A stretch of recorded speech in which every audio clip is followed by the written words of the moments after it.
देखो देखो टॉपिक है आज बेसिकली 3-4 टॉपिक पढ़ेंगे हम। लेकिन जो सबसे इंपॉर्टेंट टॉपिक है आज का वो है अपना ये वाला relation between CP and CV. तो ये रिलेशन क्या है, कैसे आया, इसका यूज क्या है, उस पर आगे बढ़ने से पहले एक क्वेश्चन है मेरे लिए। मतलब मैं तुम्हें पहले भी टॉपिक पढ़ाया है। सपोज करो कि ये कंटेनर है और मान लो कि इस कंटेनर के अंदर एन मोल्स ऑफ गैस है। मान लो कि ये कंटेनर है और इस कंटेनर के अंदर मान लो कोई गैस भरी हुई है और मान लो कि मुझे इस गैस का टेम्परेचर कितना बढ़ाना है, डेल टी से बढ़ाना है। मतलब मान लो पहले टी इनिशियल था, मुझे बढ़ा के टी फाइनल करना है। ठीक है। तो अगर तुम भूल गए हो तो मैं तुम्हें याद दिला दूं कि अगर आपके पास कोई गैस है और अगर आपको उसको टेम्परेचर बढ़ाना है तो आपको कितनी हीट सप्लाई करनी पड़ती है, एन सी डेल टी। ये फॉर्मूला याद है कि भूल गए? जब मैंने आपको थर्मल प्रॉपर्टीज पढ़ाया था तब मैंने आपको ये फॉर्मूला पढ़ाया था कि अगर मान लो कोई कंटेनर है, उसमें एन मोल्स ऑफ गैस है और मुझे मान लो उस गैस का टेम्परेचर डेल टी से बढ़ाना है तो मुझे कितनी हीट सप्लाई करनी पड़ेगी। तो हीट सप्लाई का फॉर्मूला होता है number of moles into molar heat capacity into change in temperature. तो अगर तुम भूल गए हो तो अब ये फॉर्मूला अपने दिमाग में फिट कर लो कि अगर किसी कोई मास है एम, मान लो जिसकी स्पेसिफिक हीट कैपेसिटी है एस और मुझे इसका टेम्परेचर डेल टी से बढ़ाना है तो कितनी हीट सप्लाई करनी पड़ती है, एम एस डेल टी। उसी तरीके से अगर कोई कंटेनर है जिसमें एन मोल्स ऑफ गैस है और मोलार हीट कैपेसिटी सी है और टेम्परेचर डेल टी से बढ़ाना है तो कितनी हीट सप्लाई करनी पड़ती है, एन सी डेल टी। यह फॉर्मूला तुम याद रखना कि आइडियल गैस में अगर मान लो कहीं कोई आइडियल गैस है और अगर आपको उसका टेम्परेचर बढ़ाना है तो कितनी हीट सप्लाई करनी पड़ेगी, number of moles into molar heat capacity into change in temperature. है ना। तो देखो अब सीपी का मतलब क्या है। तो सीपी का मतलब होता है, लिखो अपनी कॉपी में, molar heat capacity at constant pressure. तो सीपी का मतलब क्या है, molar heat capacity at constant pressure. और सीवी का मतलब क्या होता है, सीवी का मतलब होता है molar heat capacity at constant volume. ठीक है। तो अब इनके बीच में रिलेशन देखो कैसे निकालेंगे। तो सपोज करो कि मेरे पास कोई कंटेनर है जिसके अंदर एन मोल ऑफ गैस है और मुझे इसका टेम्परेचर डेल टी बढ़ाना है। लेकिन अब मुझे इस कंटेनर को इस तरीके से गर्म करना है कि वॉल्यूम क्या रहे, आपकी वॉल्यूम क्या रहे, कांस्टेंट। मतलब वॉल्यूम नहीं बढ़नी चाहिए, आपको इसको गर्म करना है। मतलब आप इसको हीट सप्लाई करोगे और इसका टेम्परेचर बढ़ेगा। तो राइट नाउ इस केस में आप कितनी हीट सप्लाई करोगे, डेल क्यू का फॉर्मूला क्या होता है, एन सी डेल टी। लेकिन अभी मैंने क्या कांस्टेंट रखी, वॉल्यूम। तो वॉल्यूम कांस्टेंट रखी तो डेल क्यू क्या आ जाएगा, N C we del T. और याद है लास्ट क्लास में मैंने आपको फर्स्ट लॉ पढ़ाया था, del Q is equal to del U plus del W. लेकिन आप खुद मुझे बताओ कि अगर वॉल्यूम कांस्टेंट है तो वर्क डन कितना होगा, जीरो। तो आपका डेल यू किसके बराबर आया, n C we del T. बहुत इंपॉर्टेंट इक्वेशन है, देखो लिख लो अपनी कॉपी में। तो अगर आपने वॉल्यूम कांस्टेंट करी, मतलब आप चाहते हो कि यार आपके कंटेनर की वॉल्यूम ना बढ़े, तो वॉल्यूम कांस्टेंट कर दी और फिर आपको इसका टेम्परेचर बढ़ाना है। तो किसी भी चीज का टेम्परेचर बढ़ाना है तो क्या सप्लाई करनी पड़ती है, हीट। तो डेल क्यू क्या हो जाएगा, एन सी डेल टी। लेकिन वॉल्यूम कांस्टेंट है तो मैंने क्या लिख दिया, N C we del T. और डेल क्यू क्या होता है, del U plus del W. लेकिन वॉल्यूम कांस्टेंट है तो वर्क डन क्या होगा, जीरो। तो डेल यू कितना आ गया, N C we del T. है ना। ये तो पहला पार्ट है। अब मान लो दूसरा केस, मान लो कि सेम कंटेनर है, सेम आपके एन नंबर ऑफ मोल्स है और आपको टेम्परेचर भी उतना ही बढ़ाना है, डेल टी। लेकिन मान लो कि अब आपने क्या कांस्टेंट रखा, मान लो अब आपने प्रेशर कांस्टेंट रखा। और मान लो पहले वॉल्यूम V1 थी, बाद में वॉल्यूम V2 हो गई। क्योंकि अगर आप किसी भी कंटेनर का टेम्परेचर बढ़ाओगे तो उसका वॉल्यूम क्या बढ़ेगा, बढ़ेगा। V directly proportional to T होता है, टी बढ़ाओगे तो V भी बढ़ेगा, क्योंकि अब आपने प्रेशर कांस्टेंट रखा। तो अब जो हीट सप्लाई करोगे उसका फॉर्मूला क्या आएगा, N C P del T. पर डेल क्यू किसके बराबर होता है, फर्स्ट लॉ क्या बोलता है, डेल क्यू होता है del U plus del W. आप मुझे बताओ डेल क्यू क्या आ जाएगा, N C P del T. Del U क्या हो जाएगा, N C we del T. देखो अभी डेराइव किया। और वर्क डन क्या होता है, भूल गए, आइसोबारिक प्रोसेस में वर्क डन क्या होता है, pressure into change in volume, P V2 minus V1, तो N Cp del T equal to N Cv del T, और PV क्या हो जाएगा nRT, तो NR कॉमन ले लो, ब्रैकेट में आ जाएगा T2 माइनस T1। तो ध्यान से देखो N N N गया, del T और T2 माइनस 1 भी क्या होता है del T, तो आपकी इक्वेशन क्या आई, Cp equal to CV plus R। लिख लो अपनी कॉपी में, बहुत इंपॉर्टेंट इक्वेशन है, लिख लो, relation between Cp and Cv। और Cp होता क्या है, molar heat capacity at constant pressure, Cv क्या होता है, molar heat capacity at constant volume. और याद रखना Cp की वैल्यू Cv से ज्यादा होती है, कितनी ज्यादा होती है, R कितना होता है, 8.314। लिख लो अपनी कॉपी में। सर सेकंड केस एक बार वापस एक्सप्लेन करो ना। हाँ हर्ष देख, सेकंड केस में हर्ष मैंने क्या किया, मैंने वॉल्यूम कांस्टेंट नहीं किया, सेकंड केस में मैंने क्या कांस्टेंट रखा, प्रेशर। तो प्रेशर कांस्टेंट है, और मान ले कि मैं इसको गर्म करूंगा, तो किसी भी चीज को अपन गर्म करते तो वो एक्सपांड करती है, तो टी बढ़ेगा तो वी बढ़ेगा, तो पहले वॉल्यूम V1 था, बाद में वॉल्यूम V2 हो गया, और आपने कांस्टेंट प्रेशर पे गर्म किया, तो डेल क्यू को अपन क्या लिखेंगे, एन Cp डेल टी। अब Cp क्यों लिखा, क्योंकि यहाँ पे जो हीट सप्लाई कर रहे हो वो किस पे कर रहे हो, कांस्टेंट प्रेशर पे। और डेल क्यू क्या होता है, del U plus del W, तो डेल क्यू तो एन Cp डेल टी, और डेल यू देख इधर लिखा हुआ है एन Cv डेल टी। और वर्क डन क्या होता है आइसोबारिक प्रोसेस में, याद है, pressure into change in volume, PV2 minus V1। तो PV क्या होता है, nRT होता है, तो PV2 की जगह nRT2 आ जाएगा, PV1 की जगह nRT1 आ जाएगा, तो nR कॉमन लेके T2 माइनस T1, सारे T2 माइनस T1 गए, तो आपका आया Cp equal to CV plus R। Important relation है Cp और Cv का, ठीक है, कोई डाउट नहीं है, तो मैं आगे बढ़ता हूं, क्योंकि ये जो रिलेशन है ना, इसका थोड़ा सा आगे वाला कंसेप्ट KTG के बाद में आएगा, तो अभी इतना याद रखो, अपन आगे बढ़ जाते हैं। कोई डाउट है तो पूछो इसमें। ओके, कोई डाउट नहीं है, तो देखो, एक तो तुम्हें क्या याद रखना है, एक तो डेल यू का ये फॉर्मूला हमेशा याद रखना, डेल क्यू का ये वाला फॉर्मूला हमेशा याद रखना, और ये वाला formula Cp equal to CV plus R, ठीक है। तो अगर ये तुम्हें समझ में आ गया, तो नेक्स्ट लिखो अपनी कॉपी में, second law of thermodynamics, second law of thermodynamics. तो सेकेंड लॉ बोलता क्या है, पहले तुम ध्यान से समझो। तो सेकेंड लॉ क्या बोलता है, तो सेकेंड लॉ ये बोलता है, देखो, पहले तुम सेकंड लो का मतलब समझना, और फिर हम लोग क्या करेंगे, फिर हम लोग सेकंड लो के ये दो स्टेटमेंट डिस्कस करेंगे। तो सेकंड लो का जो बेसिक है वो ये बोलता है कि इट इज नॉट पॉसिबल, देखो बहुत इंपॉर्टेंट है, क्योंकि ये कंसेप्ट टाइम ट्रैवल से भी रिलेटेड है। It is not possible, it is not possible to convert, it is not possible to convert all the internal energy, it is not possible to convert all the internal energy to work from a system, from a system। तो second लो का basic तुम समझना। तो second लो ये बोलता है कि suppose करो कि किसी सिस्टम के अंदर इंटरनल एनर्जी यू है, तो सेकंड लो के हिसाब से आप सारी की सारी इंटरनल एनर्जी को वर्क में कन्वर्ट नहीं कर सकते, है ना। क्यों नहीं कर सकते, क्योंकि किसी भी सिस्टम की इंटरनल एनर्जी का फॉर्मूला क्या होता है, N/2 FRT।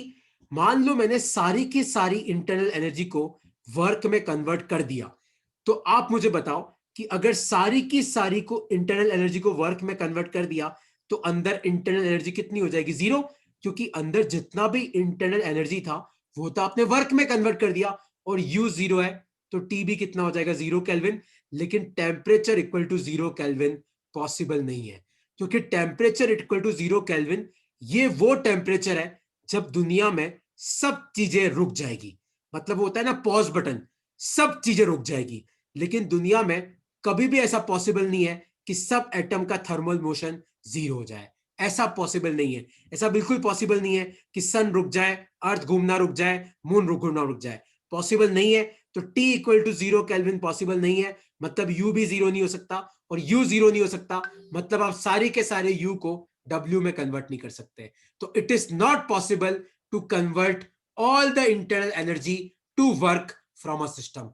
ये आपका सेकेंड लॉ ऑफ थर्मोडायनेमिक्स है ना। अब इसके देखो दो स्टेटमेंट है, किसी को इस कंसेप्ट में कोई डाउट तो पूछो।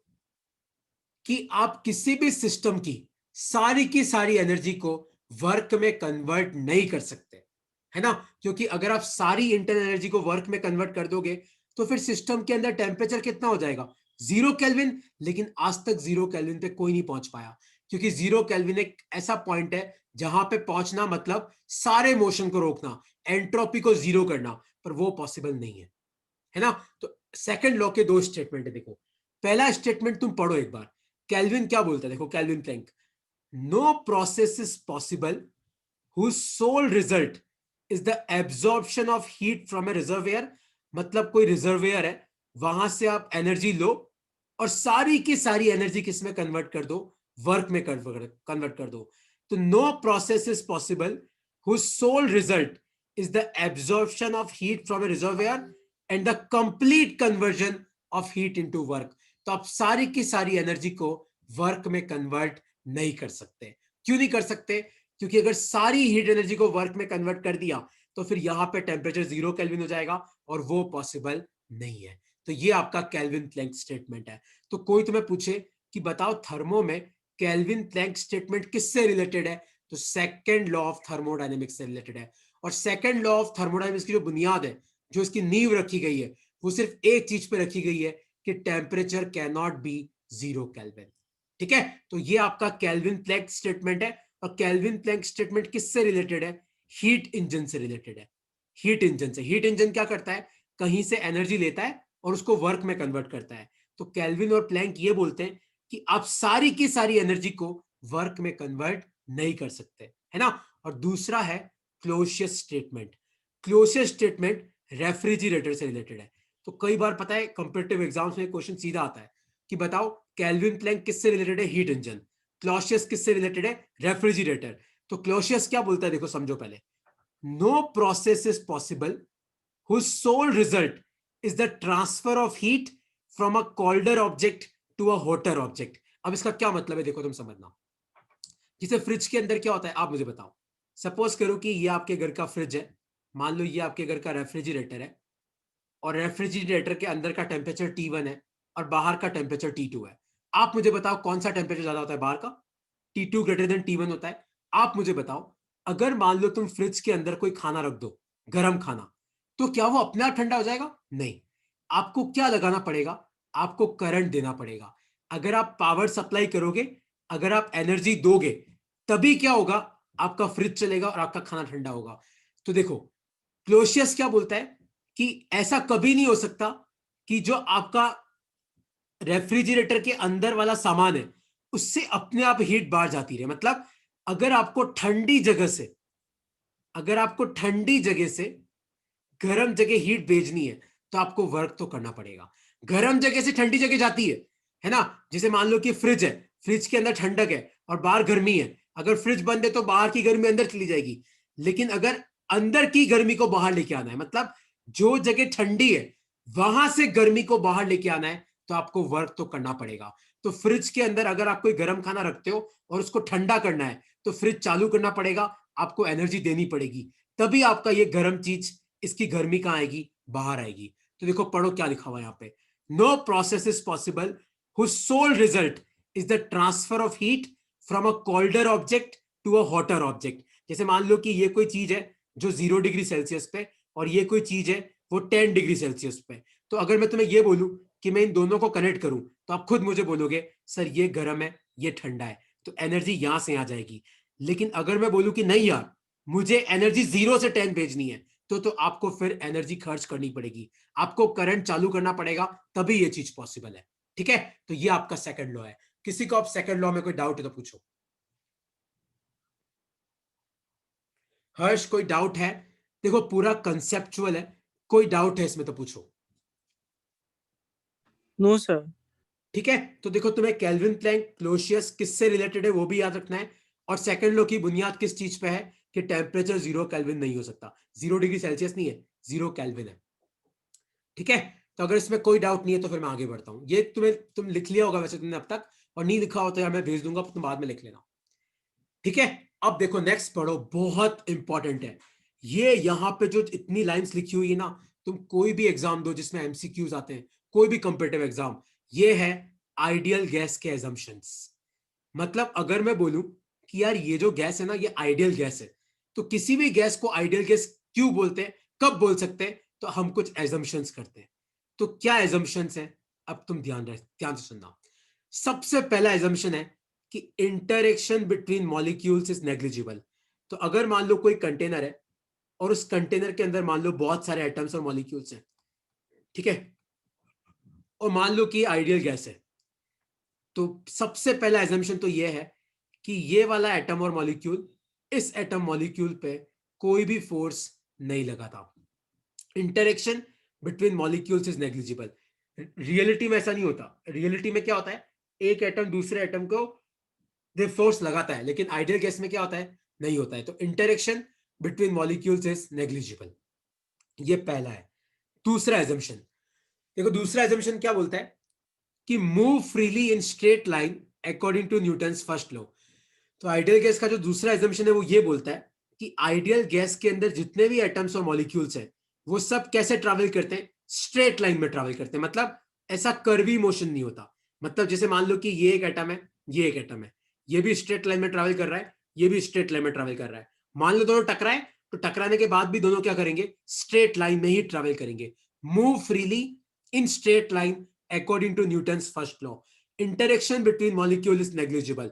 दो एटम या मॉलिक्यूल के बीच में कोई फोर्स नहीं होता, क्योंकि गैस है, तो गैस में तो आपके पार्टिकल कंटिन्यूस मोशन में होते हैं, तो इनका जो मोशन होगा वो कैसा होगा, स्ट्रेट लाइन में होगा। ठीक है, एक बार अपन इस पे आते अगले वाले पे कि volume of atoms and molecules is negligible. हम ये एज्यूम करते हैं कि अंदर के जो एटम्स और मॉलिक्यूल्स हैं इनका जो वॉल्यूम है वो करीबन करीबन किसके आसपास है, जीरो के आसपास है। मतलब हम ये एज्यूम करते हैं कि आइडियल गैस जिन एटम्स और मॉलिक्यूल्स की बनी है वो एटम्स और मॉलिक्यूल्स इतने छोटे हैं कि आप उनका वॉल्यूम नेग्लिजिबल मान लेते हो। अगला जो एजम्पशन वो क्या है कि pressure and density is constant inside container. Container के अंदर किसी भी पॉइंट पे आप प्रेशर चेक करो सेम होगा, किसी भी पॉइंट पे आप डेंसिटी चेक करो क्या होगी, सेम होगी। मतलब हम ग्रेविटी को इग्नोर कर देते हैं, क्योंकि ग्रेविटी होगी तो क्या होगा, नीचे पार्टिकल ज्यादा इकट्ठे हो जाएंगे, ऊपर कम होंगे, तो नीचे डेंसिटी भी बढ़ जाएगी, नीचे प्रेशर भी बढ़ जाएगा। लेकिन हम यहाँ ग्रेविटी को इग्नोर करते हैं। हम क्या बोलते हैं कि प्रेशर और डेंसिटी कंटेनर के अंदर सब जगह क्या है, सेम है। और अगला जो पोस्टुलेट है वो क्या है कि velocity in all the direction is same. तो सपोज करो कि ये कोई एटम है, मान लो इसकी एक्स डायरेक्शन में वेलोसिटी vx है, वाई डायरेक्शन में वेलोसिटी vy है, और जेड डायरेक्शन में वेलोसिटी vz है।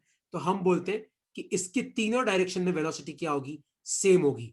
सबसे इंपॉर्टेंट एजम्पशन या पोस्टुलेट्स में से एक है ये कि सब डायरेक्शन में वेलोसिटी सेम होती है, प्रेशर और डेंसिटी सब जगह सेम होते हैं, एटम और मॉलिक्यूल्स का जो वॉल्यूम है वो करीबन करीबन जीरो मानते हैं। एटम्स और मॉलिक्यूल्स किस में ट्रैवल करते हैं, स्ट्रेट लाइन में ट्रैवल करते हैं। एटम्स और मॉलिक्यूल्स के बीच में कोई इंटरेक्शन नहीं होता, एक दूसरे पे कोई फोर्स नहीं लगाते। और फिर ये वाला एजम्पशन कि जैसे क्या है, देखो आप मुझे बताओ कि कंटेनर है और उसमें एटम्स मॉलिक्यूल्स चलेंगे तो टकराएंगे भी, तो एज्यूम किया जाता है कि जितने भी कोलिजन है वो कौन से कोलिजन है, इलास्टिक कोलिजन है। The molecules collide elastically against each other.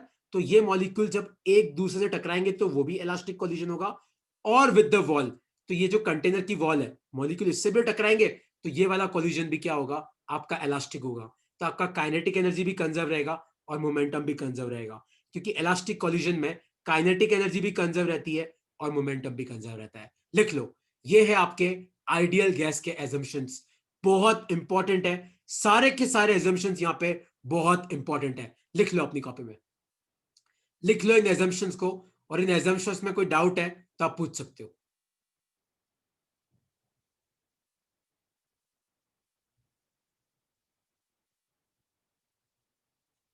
Sir second वाला और लास्ट वाला एक बार वापस समझाना ना। देख हर्ष, मतलब सेकंड फोर्थ वाला वाला। ये बोलता है कि जो एटम्स और मॉलिक्यूल्स हैं इस कंटेनर के अंदर, देख सॉलिड में तो क्या होता है कि तेरे एटम मॉलिक्यूल अपनी जगह फिक्स होते हैं। लिक्विड में क्या होता है, एटम मॉलिक्यूल में थोड़ा बहुत मोशन होता है। पर गैस में तो क्या होता है यार, एटम मॉलिक्यूल का मोशन बहुत ज्यादा होता है। तो ये जो तेरे गैस के एटम्स और मॉलिक्यूल्स हैं, ये जब इस कंटेनर में ट्रैवल कर रहे हैं तो ये कर्वी मोशन नहीं है, इनका मोशन हमेशा कैसा होगा, ऐसा स्ट्रेट लाइन में होगा। और लास्ट जो टॉपिक है वो ये लास्ट पोस्टुलेट ये बोलता है कि सिंस तेरा एटम एक कंटेनर के अंदर है, कंटेनर 3D है, तो तेरा एटम जो होगा वो एक्स में भी चलेगा, वाई में भी चलेगा, जेड में भी चलेगा। तो ये तीनों वेलोसिटी की वैल्यू क्या होगी? सेम होगी। क्योंकि देख, अगर मान ले कोई एक वाली वेलोसिटी भी ज्यादा हुई तो मतलब सारे के सारे पार्टिकल उधर इकट्ठा हो जाएंगे। लेकिन हम क्या बोल रहे हैं कि पूरे कंटेनर में प्रेशर भी सेम है, डेंसिटी भी सेम है। इसका मतलब सब पार्टिकल सब डायरेक्शन में बराबर डायरेक्शन में ट्रेवल कर रहे हैं, बराबर सब जगह। एक्स में जितने हैं उतने ही वाई में है, उतने ही जेड में है, तो सब जगह डेंसिटी क्या रहेगी? सेम रहेगी। इसलिए तीनों वेलोसिटी क्या होती है? सेम होती है।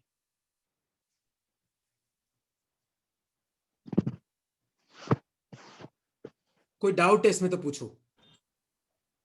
सर एक बार थर्ड वाला भी वापस समझा देना। देख, थर्ड वाला हर्ष ये बोलता है, हम ये एज्यूम करते कि आइडियल गैस के अंदर कोई भी एनर्जी लॉस नहीं होता। अगर एनर्जी लॉस नहीं हो रहा है मतलब जो कॉलिजन है वो क्या होंगे? इलास्टिक होंगे, क्योंकि इन इलास्टिक कॉलिजन और परफेक्टली इन इलास्टिक में तो एनर्जी लॉस होता है। पर अगर आपका एनर्जी लॉस नहीं हो रहा है मतलब कौन सा कॉलिजन होगा? इलास्टिक कॉलिजन होगा।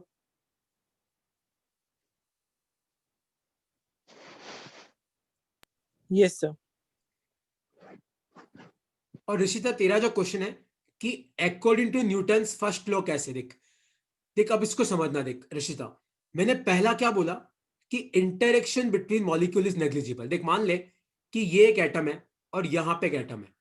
मान ले कि ये एटम सामने की तरफ आ रहा है, ठीक है। अगर मान ले कि ये वाला एटम इस पे फोर्स लगाएगा तो इसका मोशन कैसा हो जाएगा? ऐसा हो जाएगा, कर्व जैसा हो जाएगा। लेकिन मैं क्या बोल रहा हूं कि जब दो एटम्स के बीच में कोई फोर्स ही नहीं है तो ये इस पे फोर्स ही नहीं लगाएगा, तो ये कैसे चलेगा? एकदम सीधा सीधा चलेगा। तो न्यूटन फर्स्ट लॉ क्या बोलता है कि अगर किसी चीज पे फोर्स लगता है तो उसका क्या होता है? एक्सलेरेशन होता है। न्यूटन के तीनों लॉ बेसिकली एक ही बात बोलते हैं कि फोर्स लगाओगे तो वेलोसिटी चेंज होगी। लेकिन यहां पे जब फोर्स ही नहीं लग रहा है तो इसकी वेलोसिटी चेंज होगी नहीं, और वेलोसिटी चेंज होगी नहीं तो ये जैसे जा रहा था वैसे के वैसे जाता जाएगा। इसका मोशन कर्व नहीं हो सकता।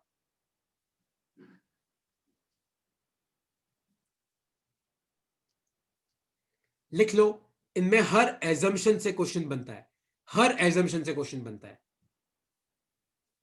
हाँ वंश, ये अपनी देखो, अब तुम, मैं बोलता हूं बेस्ट कौन सी बुक है? एनसीईआरटी। ये सारे मैंने एनसीईआरटी से निकाले हैं, इसके अलावा तुम्हें पढ़ने की जरूरत नहीं है। ये पूरे मैंने एनसीईआरटी से कॉपी किए हैं। मैंने कई देखा है, कई लोग 12-12 13-13 एजम्पशन लिखते हैं। अरे क्या कर रहे हो यार, अपनी बुक खोलो, आपको मस्त इतने ही मिलेंगे। ये लाइंस भी मैंने वहीं से ली है, तो तुम इन सब पे वो कर सकते हो, ट्रस्ट कर सकते हो। ठीक है, तो अगर ये तुम्हें समझ में आया तो मैं आगे बढ़ता हूँ यार, है ना। ये मैं वैसे ही आपको भेज दूंगा, आप लिख लेना अपनी कॉपी में। अच्छा, नेक्स्ट लिखो अपनी कॉपी में, नेक्स्ट लिखो अपनी कॉपी में, रिलेशन बिटवीन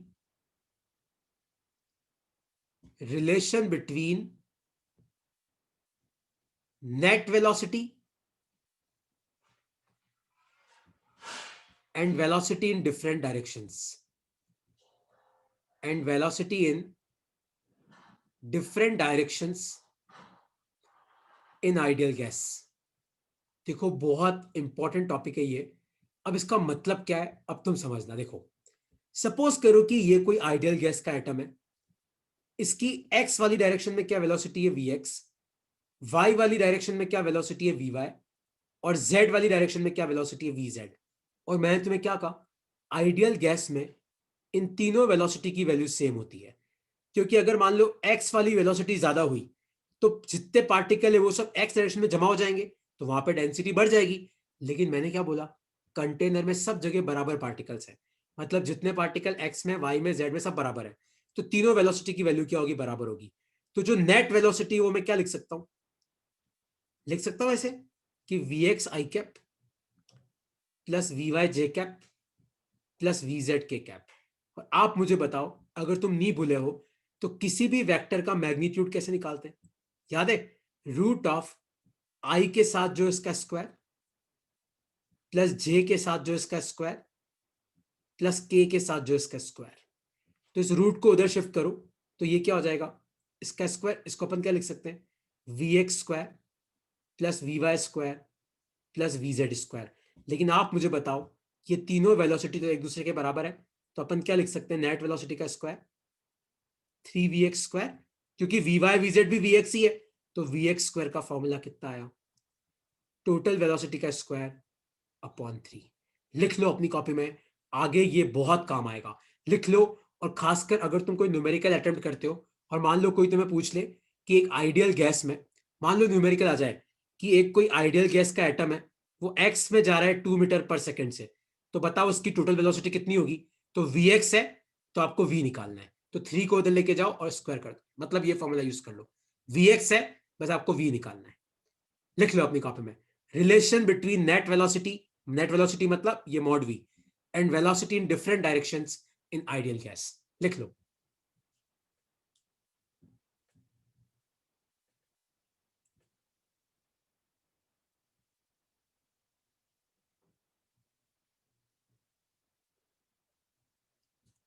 लिख लो, और कोई डाउट है इसमें तो पूछो।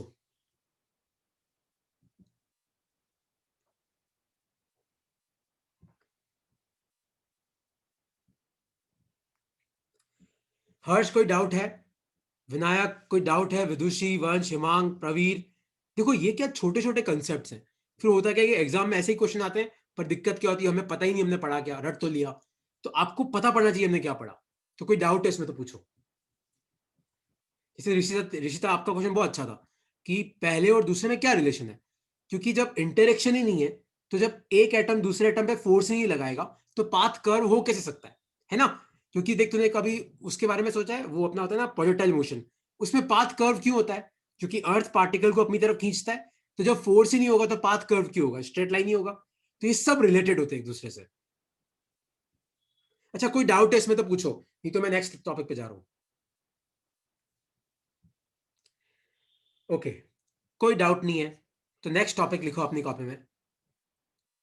कोई डाउट नहीं है तो नेक्स्ट टॉपिक लिखो अपनी कॉपी में, pressure on walls of container. Pressure on walls of container. ठीक है, अब इंपॉर्टेंट डेरिवेशन है ना, अब तुम समझना इसको। सपोज करो कि ये आपके पास कोई दीवार है, मान लो कि ये कोई दीवार है, किसी कंटेनर की दीवार है, आपको इसका जो एरिया ऑफ क्रॉस सेक्शन है वो आपको ए दे रखा है, और मान लो कि ये कोई आइडियल गैस का एटम है, वो इसकी तरफ आ रहा है वेलोसिटी वीएक्स से, और इसका मास है एम। ठीक है, ये कोई आइडियल गैस का छोटा सा एटम या मॉलिक्यूल है, इस एटम या मॉलिक्यूल का मास कितना है, छोटा है, और ये कंटेनर की वॉल की तरफ किससे आ रहा है, वीएक्स से आ रहा है। तो आप मुझे बताओ कि इस पार्टिकल का इनिशियल मोमेंटम क्या होगा। मोमेंटम का फॉर्मूला याद है, मास इंटू वेलोसिटी, तो क्या होगा, एम वी एक्स होगा। कोई डाउट है तो पूछो कि सर आपने इसका मोमेंटम एम वी एक्स क्यों लिखा, वापस बताओ। कोई डाउट है तो पूछो। ये एक आइडियल गैस का एटम है जो वेलोसिटी वीएक्स से इस कंटेनर की वॉल की तरफ आ रहा है, तो इसका मोमेंटम क्या होगा, एम वी एक्स होगा। तो ये आएगा आएगा टकराएगा और टकरा के फिर वापस जाएगा। लेकिन मैंने क्या बोला, सारे के सारे कॉलिजन इलास्टिक है, तो काइनेटिक एनर्जी तो लॉस्ट हो ही नहीं सकती। तो जितनी वेलोसिटी बाद में थी, पहले थी, उतनी वेलोसिटी बाद में होगी, तो बाद में भी इसकी वेलोसिटी कितनी होगी, वी एक्स ही होगी। तो इसका फाइनल मोमेंटम कितना आएगा, आप खुद मुझे बताओ। मोमेंटम क्या होता है, मास इंटू वेलोसिटी, लेकिन सब ध्यान से देखो, टकराने के बाद ये कहां जा रहा है, पीछे जा रहा है, तो फाइनल मोमेंटम क्या हो जाएगा, माइनस एम वी एक्स। तो आप मुझे बताओ चेंज इन मोमेंटम कितना होता है। चेंज इन मोमेंटम होता है final momentum minus initial momentum. तो फाइनल मोमेंटम कितना है, minus M V X, initial momentum कितना है, एम वी एक्स। तो इन दोनों का सम करो तो कितना आएगा, -2 mvx। ये आ गया आपका चेंज इन मोमेंटम। एक बार इतना लिखो अपनी कॉपी में। अब तक कोई डाउट है तो पूछो।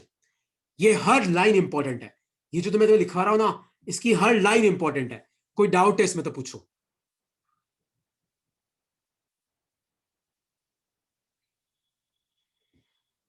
Pressure on walls of container हमको निकालना है। ये कंटेनर की वॉल है जिसका एरिया आपको ए दे रखा है। यहां पे एक आइडियल गैस का एटम है जो वेलोसिटी वीएक्स से दीवार की तरफ आ रहा है, तो इसका इनिशियल मोमेंटम क्या होगा, मोमेंटम क्या होता है, मास इंटू वेलोसिटी, तो एम वी एक्स, और टकराने के बाद ये पीछे जा रहा है, तो फाइनल मोमेंटम क्या होगा, एम वी एक्स, लेकिन आगे क्या आएगा, माइनस, क्योंकि जब ये दीवार की तरफ आ रहा था तो इसकी वेलोसिटी क्या लेंगे, पॉजिटिव, लेकिन दूर जा रहा है तो क्या लेंगे, नेगेटिव। तो चेंज इन मोमेंटम क्या होगा, final momentum minus initial momentum. तो फाइनल मोमेंटम कितना है, माइनस mvx, माइनस की जगह माइनस लगाया, इनिशियल क्या है mvx, तो चेंज इन मोमेंटम कितना हुआ, -2mvx। किसी को इसमें कोई डाउट है तो पूछो, किसी को इसमें कोई डाउट है तो पूछो, ठीक है। अच्छा, अब कोई डाउट नहीं है तो अब एक चीज तुम समझो। आप मुझे एक चीज बताओ, तुम सब लोगों ने 9th में भी पढ़ा है, 11th में भी पढ़ा है, अगर कोई चीज है जिसकी वेलोसिटी v है, तो आप मुझे बताओ कि t टाइम में वो कितना ट्रैवल करता है। तो वेलोसिटी अपन क्या लिखते हैं, d/t, तो d को अपन क्या लिख सकते हैं, v इंटू टी, ये लिख सकते हैं। वेलोसिटी क्या होता है, डिस्टेंस बाय टाइम, तो डिस्टेंस क्या हो जाएगा, v इंटू टी। तो देखो, मुझे ये पता करना है कि छोटे से टाइम डेल्टी में कितने पार्टिकल टकराएंगे। मुझे यह पता करना है कि छोटे से टाइम डेल्टी में कितने पार्टिकल टकराएंगे। तो आप मुझे बताओ, छोटे से टाइम डेल्टी में कौन से पार्टिकल दीवार तक पहुंचेंगे, जो इस डिस्टेंस में होंगे। कौन से डिस्टेंस में, vx इंटू डेल्टी में होंगे, क्योंकि वेलोसिटी होता है डिस्टेंस बाय टाइम, डिस्टेंस होता है वेलोसिटी इंटू टाइम।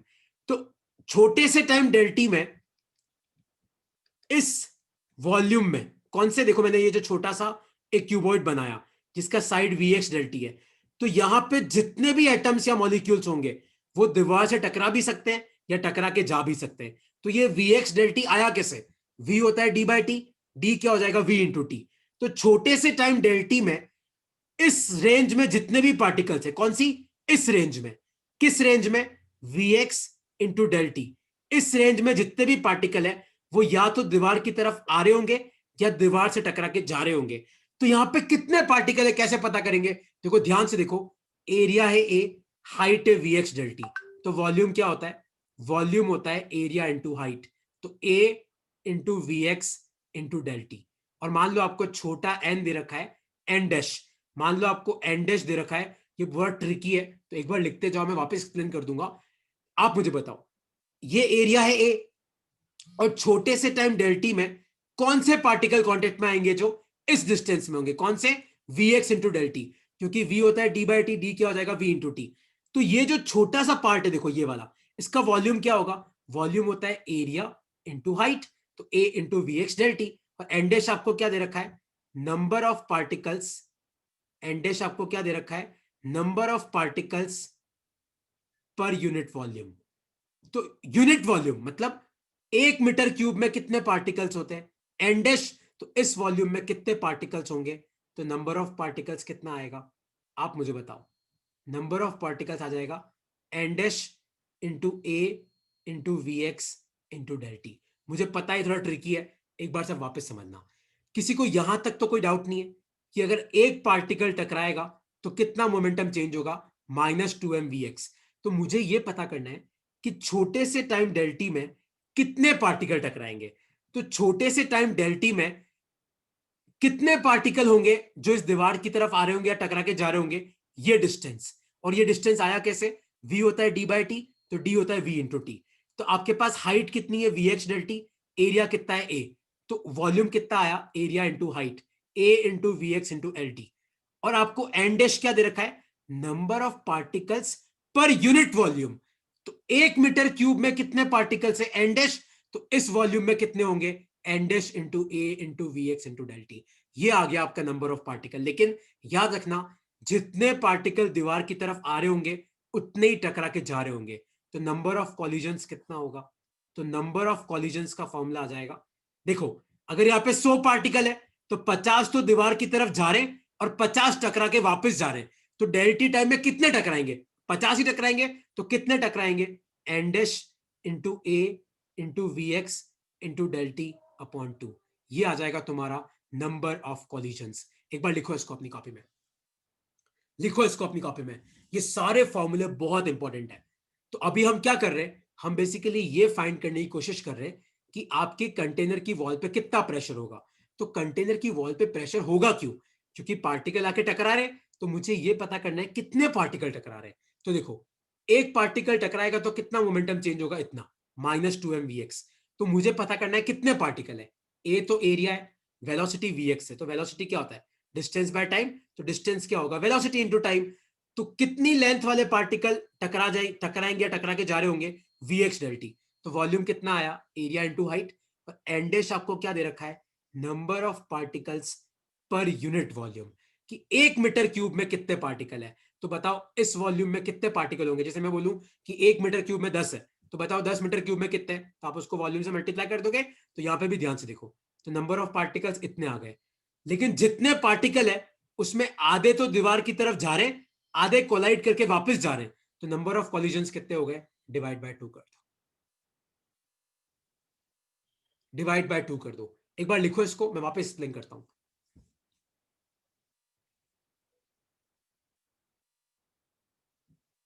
देखो मैं वापस एक बार एक्सप्लेन करता हूं, कोई नहीं, ये टॉपिक नेक्स्ट क्लास में भी कंटिन्यू हो जाएगा, कोई दिक्कत की बात नहीं। देखो, तो ये कंटेनर है जिसका एरिया है ए। मान लो कि ये एक पार्टिकल है जिसका मास है एम, वो वी एक्स से आ रहा है, तो इसका इनिशियल मोमेंटम क्या होगा, एम वी एक्स। फिर ये टकरा के जा रहा है, टकरा के भी वी एक्स से ही जाएगा क्योंकि इलास्टिक कोलिजन है। तो फाइनल मोमेंटम क्या हो जाएगा, माइनस एम वी एक्स। तो चेंज इन मोमेंटम क्या होता है, final momentum minus initial momentum. तो ये कितना हो जाएगा, -2 mvx। पर मुझे ये पता करना है कि छोटे से टाइम डेल्टी में कितने पार्टिकल टकराएंगे। तो छोटे से टाइम डेल्टी में कौन से पार्टिकल दीवार के आसपास होंगे जो इस रेंज में होंगे, वी एक्स इंटू डेल्टी, क्योंकि वेलोसिटी डिस्टेंस बाय टाइम होता है, डिस्टेंस होता है velocity into time.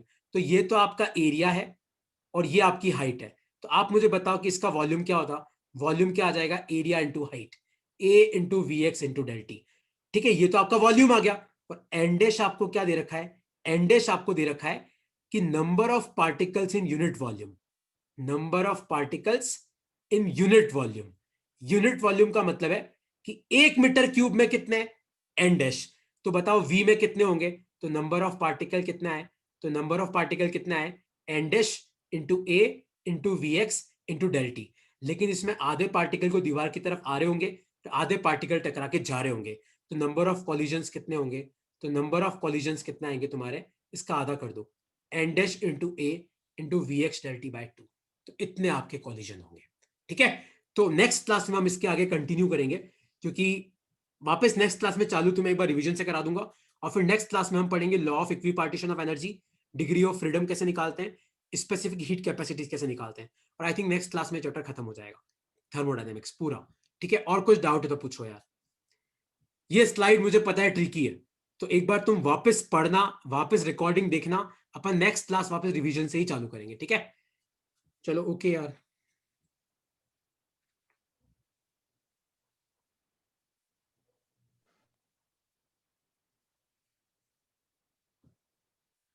Okay, bye bye.